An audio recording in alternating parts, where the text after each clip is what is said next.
Today's Flying Scotsman, the best known of Britain's crack express trains, no longer stops at Darlington. But it was between Darlington and Stockton, famous names in railway history, that a locomotive pulled a passenger train for the first time in the world.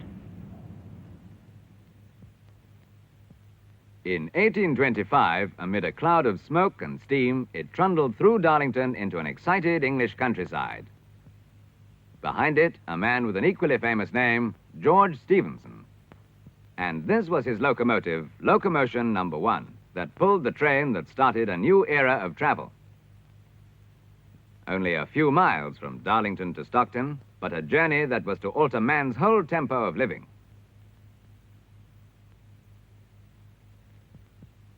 There was some opposition, but over the next 20 years, railway travel caught the public fancy.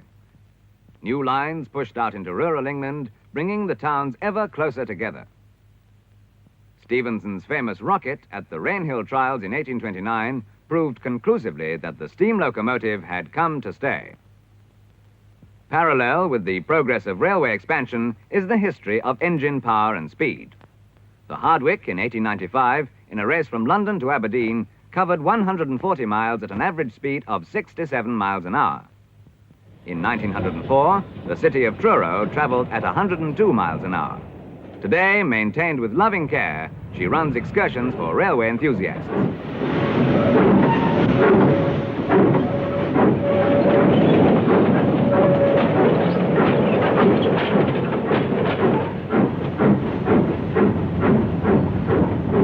Power increased. In 1938, the Mallard wrote perhaps the final chapter in steam locomotive annals. Her 126 miles an hour still stands, a world speed record for steam.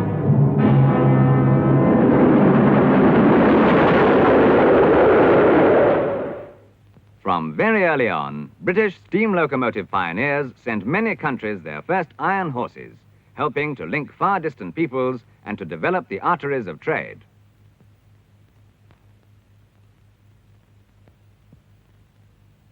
The tradition is carried on today in the export of British diesel, electric, and steam locomotives to all parts of the world. Electric traction was the first to follow steam. Its value has long been proved on routes with heavy traffic in and around great cities such as London.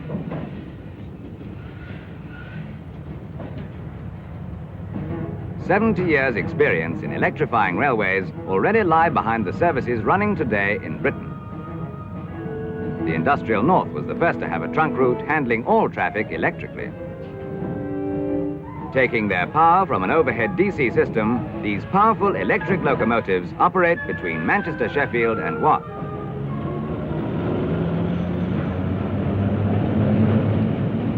Their route lies across the 2,000-foot-high Pennine Hills, difficult terrain, especially in bad weather.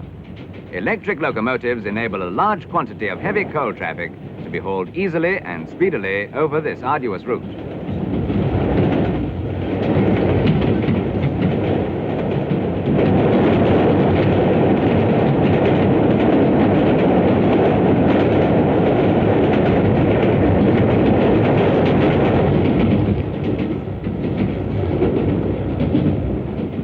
In 1955, the British Transport Commission announced a 15-year plan for the modernization of British railways. Vast and imaginative in scope, it heralded a new era of travel for Britain and presented an exciting challenge to British Railways and the locomotive manufacturers. A feature of the plan is electrification of certain main and suburban lines using high-voltage AC power. For example, trunk routes between Liverpool, Manchester and London and the North East and London will take power from the countrywide national grid system, passing it to the locomotives through an overhead contact wire supported by the lightweight structures which the high-voltage system permits.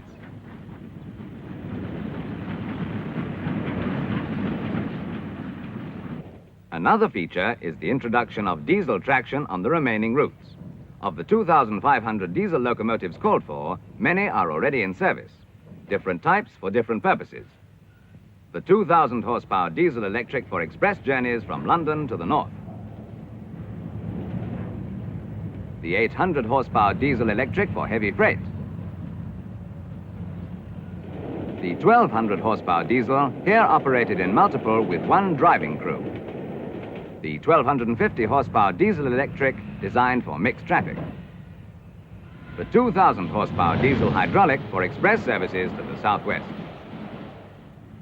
To obtain immediate economies, diesels are already being used on routes that will ultimately be served by electric trains.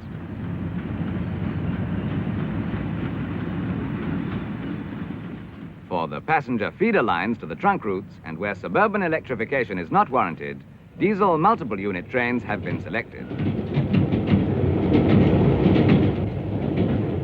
Suburban and cross-country services are seeing more and more of these new diesels. Light, comfortable and fast, they are proving very popular.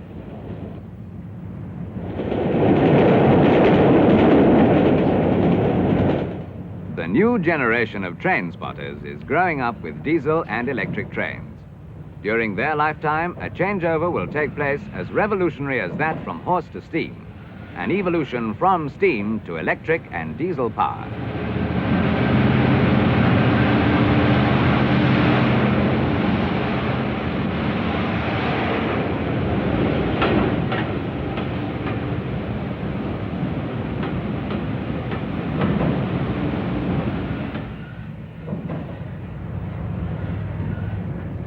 Diesel shunting locomotives have been replacing steam shunters on British railways over the last 20 years. The unromantic shunting operations in the sidings and marshalling yards, seldom seen by the public, are in fact vital to efficient railway working.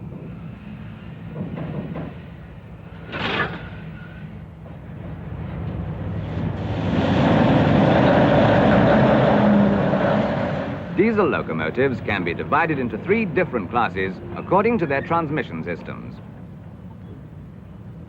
The diesel electric generates its own electricity to drive traction motors mounted on the axles.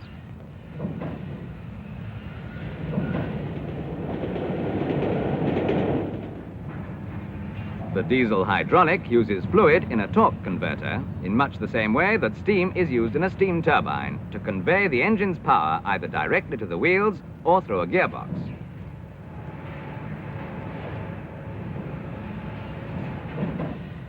The diesel mechanical in the lower horsepower range uses a clutch or hydraulic coupling and a gearbox just like a motor car.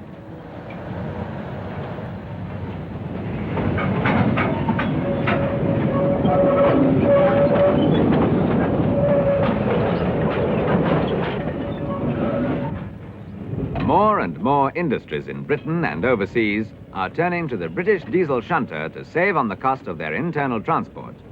The ease and smoothness with which it handles heavy, dangerous loads adds to the diesel shunter's value in industries like steel. Coal mining also uses diesels for haulage both on the surface and below ground, where the exhaust gases are cleansed so as not to poison the atmosphere in the mine. In oil refineries and similar installations, where a stray spark might cause fire or an explosion, the diesel can be used in complete safety.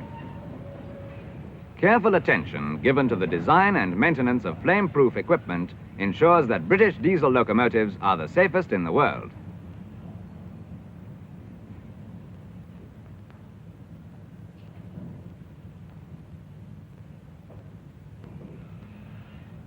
Wherever efficiency and economy are demanded, diesel locomotives can provide them. They can be employed continuously for long periods. They don't need to stop to take in water or to return frequently to depot for refueling. During idle periods, they consume no fuel, yet they are ready to go at the touch of the starter.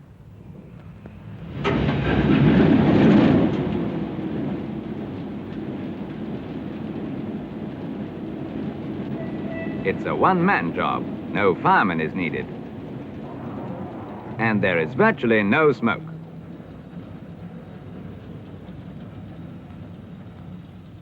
No machine can be admired without a thought for the men who made her. Untold skill, knowledge, and labor of designers, engineers, and craftsmen go into every locomotive made, and equal skill and care must be lavished on her maintenance. In their works, British manufacturers train apprentices and students from the countries in which their locomotives run.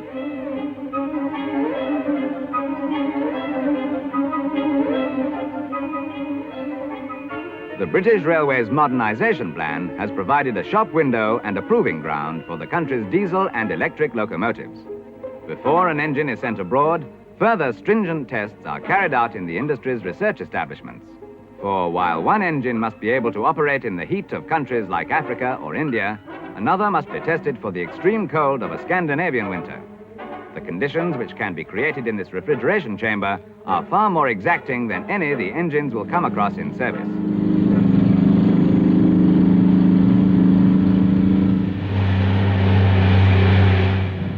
130 years of making locomotives are in themselves a guarantee behind every single locomotive built in Britain for service overseas, like this one bound for Spain.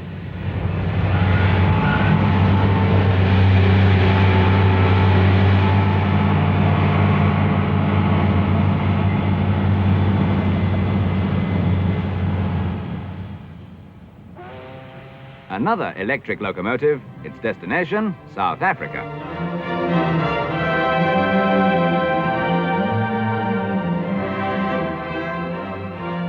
In Johannesburg, in the Union of South Africa, the rails stretch like metal sinews through the city, a steel network spreading out into the blue distance towards the vast silences of the high veld.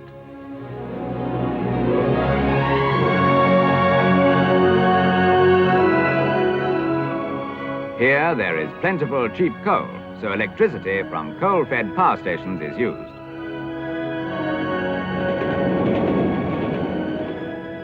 But on the desert stretches, where electrification would not be economic, the British steam condensing locomotive takes over.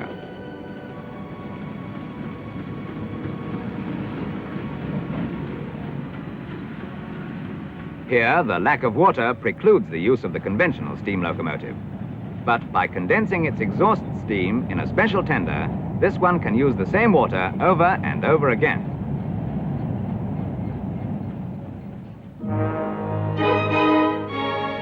Water is also scarce 5,000 miles to the northeast in India, in the Kutch Peninsula, but here the coal fields are far away. In a country where the old and new exist side by side, the traditional bullock cart and camel contrast strangely with the 625 horsepower diesel hydraulic locomotive. But this modern form of traction can also work efficiently in the hot, dry and sandy conditions.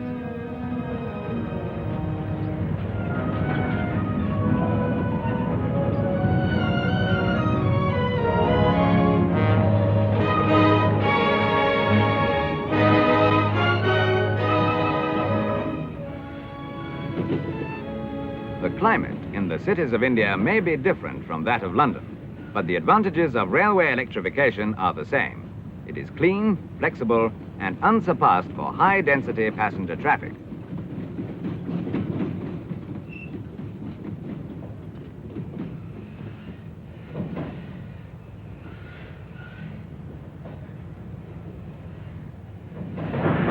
In East Africa, malarial mosquitoes and man-eating lions plagued the men who opened up the continent and drove this line from Mombasa on the coast to Lake Victoria. Today, this Bear Garrett, the most powerful meter-gauge locomotive in the world, travels on the same lightweight tracks which they laid down those 50 years ago, long before engines of its power and size were dreamed of, and hauls its heavy loads from the coast up steep inclines to Timberoa, 9,000 feet above sea level.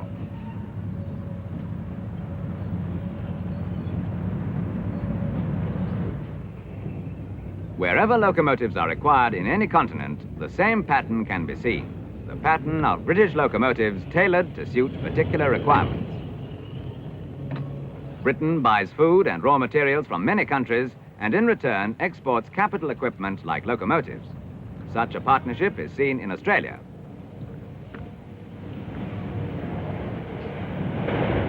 The fast Westlander diesel electric and the country rail cars in Queensland are typical of Britain's contribution.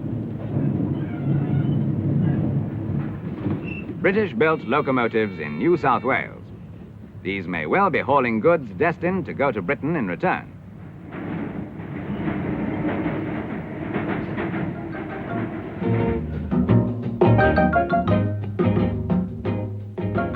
Just as the terrain, the scenery, and the colors of Brazil differ from those of Australia, so do the locomotives that Britain sends her. In service, their paintwork takes on a local coloring, but their working parts have been designed long before to suit the locality. The connection of British locomotive builders with Latin America is long established, Britain supplying the first locomotive to the Argentine in 1857. It is significant that today, these nations of South America, design-conscious and so modern in their outlook, should still choose British diesel and electric locomotives.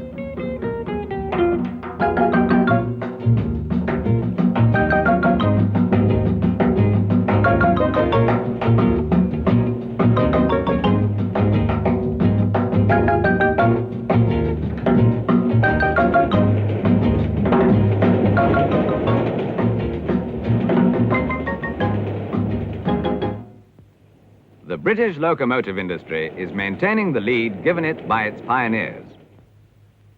Research and development are constantly improving the design and performance of British locomotives.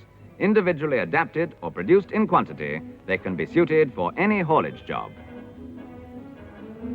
Ever-changing demands bring new ideas. New needs are met by even newer methods. But the build-up of experience is unbroken through the years. From George Stephenson's Locomotion No. 1 to this 3,300 horsepower giant, the biggest single-unit diesel electric in the world. The latest in a long, long line of successful British locomotives.